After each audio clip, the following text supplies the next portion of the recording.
કોઈ પણ જાતની તકલીફ વગર ધામધૂમથી આખો તહેવાર ઉજવાઈ જતો હતો. એવું કહેતા હતા દેવું કરો અને ઘી પીવું. ઘી તો પીતા જ નથી. હાડકા ત્યારથી સુકાઈ ગયા, 35-40 વર્ષે પગની ઢાંકણીઓ બદલાવાની, ડાયટ કરવા લાગ્યા, ડાયાબિટીસ આવી ગયા. સાહેબ ગણપતિજીને ઘી ગોળ ના બધું કેમ આ બધા ઘઉં આવે છે કે બ્રાહ્મણને ઘેર લઈ જવા માટે નતું. આ બધું ભગવાન એટલા માટે મૂક્યું હતું કે બનાવીને ખાવાનું હતું. ઘી ગોળ આ બધું બનાવીને ખાવાનું હતું.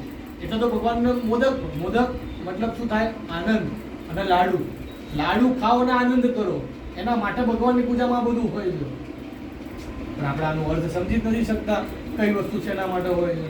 એટલે બધી તકલીફમાં જીવન જીવીએ છીએ. મહિને લાખ રૂપિયા કમાઈએ તો પણ ચિંતા ટેન્શન જ હોય છે. સવારે ઉઠી દોડવાની ટેન્શન હોય. કોઈ દિવસ પરિવાર જોડે બેસીને ભોજન પણ નથી કરી શકતા. તો એવું જીવન શું કામનું? એવું જીવન શું કામનું?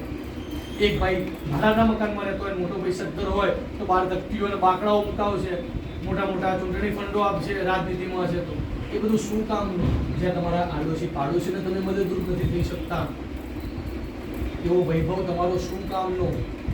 સાહેબ તમને એવી યોની મળશે ને કે તમે વિચારી પણ નહીં હોય. આ 84 લાખ યોનીમાં તમારે ભટકવું જ પડશે.